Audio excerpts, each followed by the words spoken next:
Hey guys, welcome back to AP Art History. Today we're going to be looking at Western art in the 19th century. The early 1800s saw an increase in class consciousness, and as a result, a new style of art is being born. It's called realism. Now, as far as historical context goes, we have the Industrial Revolution, we've just had the French Revolution, we also have increasing urbanization, which led to a bit of political and social problems that we'll see play out really in 1848, which we'll get to in a little bit. Now, with this is coming scientific advancement, calls for reform both in politics, in education, also advancements in science, advancements in transportation, advancements in communication. This is going to change the way artists see the world. It's also going to change the way artists portray the world around them. And increasingly, we see this stuff reflected in their art. 1848 was a wild time in European history. Revolutions are going to break out all across the continent. These revolutions really are focused on the call for constitution, the end to conservative monarchies, and some of the rights and freedoms that were promised in the French Revolution. The revolutions do have a basis in art history. They have sort of a precedent. The idea of class consciousness, the idea of personal liberty and rights, that will be something that revolutionaries in 1848 will be calling for. So, realism as an art movement is going to focus on direct observation and direct experiences the artist has had. It also focuses on ordinary life and lower classes. Now, oftentimes these are done in a grand scale. This is not something we generally see in art history, lower classes being portrayed. One of the earliest realist artists is going to be a guy named Millet. Millet is his most famous work is called The Gleaners, and here you see The Gleaners. It's a fairly large work, and it's a work that caused controversy at the time because of its subject matter. Now, gleaning has to do with the very poor in society picking up the remnants after a harvest. The idea of gleaning is going to show the some of the lowest classes in France. Now, there are biblical origins for gleaning. This is something that Millet is very conscious of and aware of.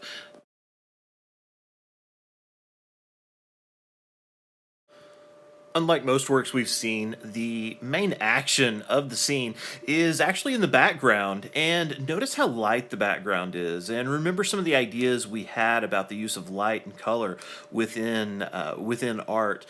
Compare this or contrast this actually with what's going on in the foreground of this work.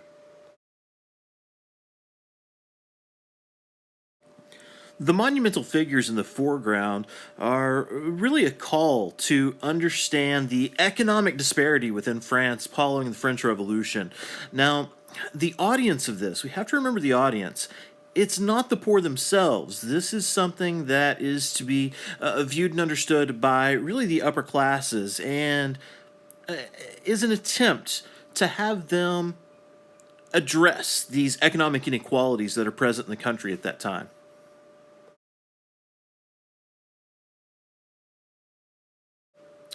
Another popular realist artist is Gustave Courbet. His work, The Stonebreakers, is a strong diversion from the neoclassicist movements that we saw earlier in the century. These workers are simple people. They are among the poorest in France. In fact, stonebreaking is like the worst job you can possibly have. The figures are very isolated with just a tiny hint of sky. The brushstrokes are rough, but the detail is not there as we saw in neoclassical works. A lot of dark colors representing the dismal nature of life. That is going to be compared with the hill, but the little hint of light at the end. Maybe it's something that's attainable for these people, maybe not.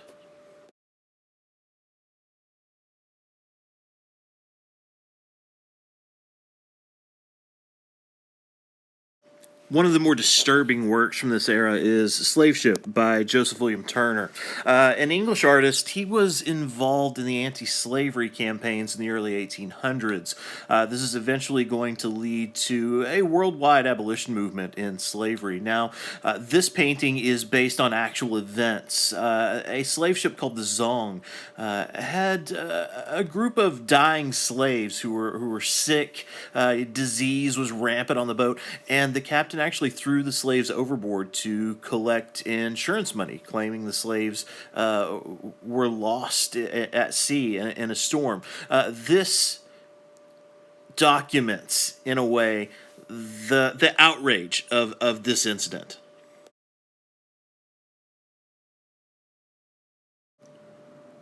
The work not only looks at a human tragedy, but also a human's role in nature. This is called the sublime.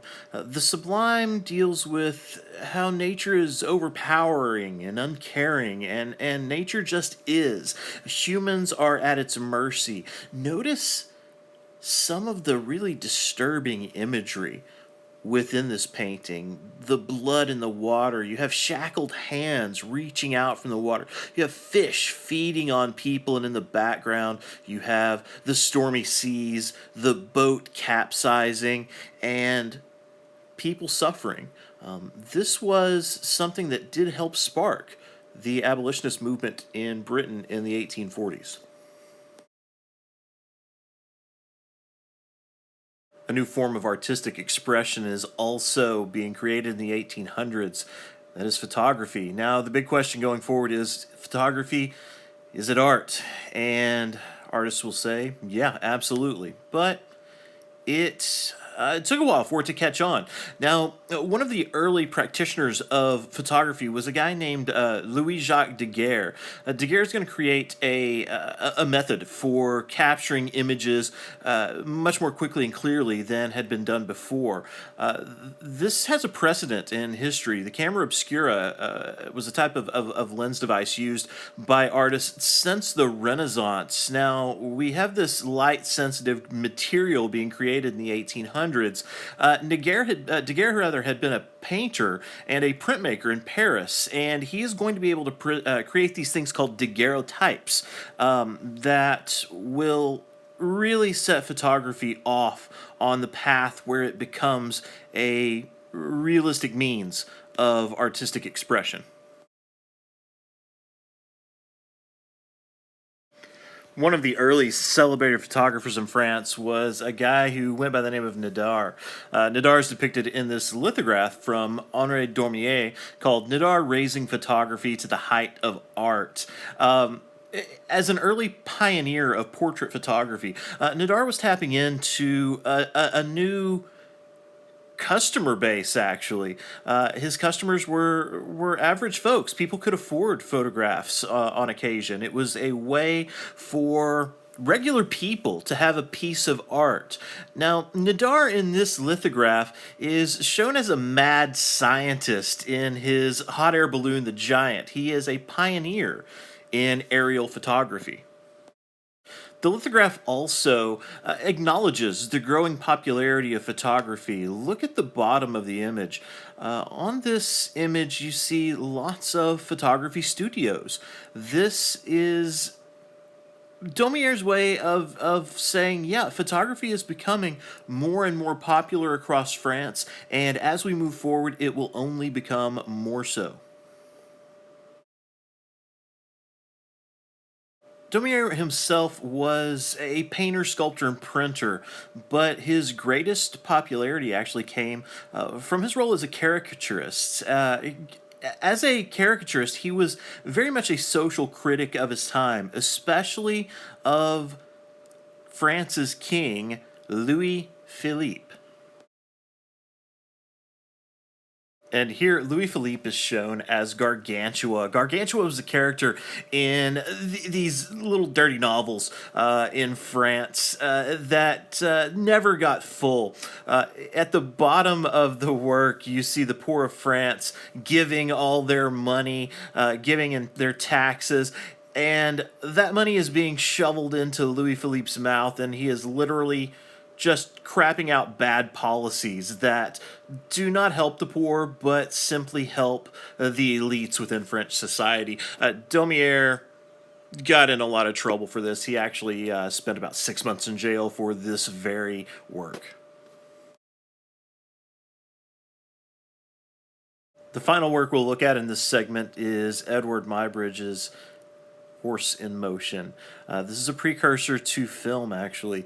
Horse in Motion was taken really because of a bet. The idea that a horse was off the ground completely as it was running was something no one could ever really prove because the horse moved too fast. Photography enabled this question actually to be answered. A series of cameras was set up along a track and it snapped shots of a horse running.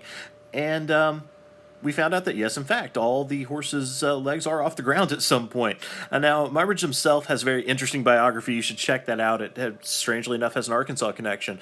But photography is now moving into a new era as technology improves. And that brings up the question, is this art or is this technology?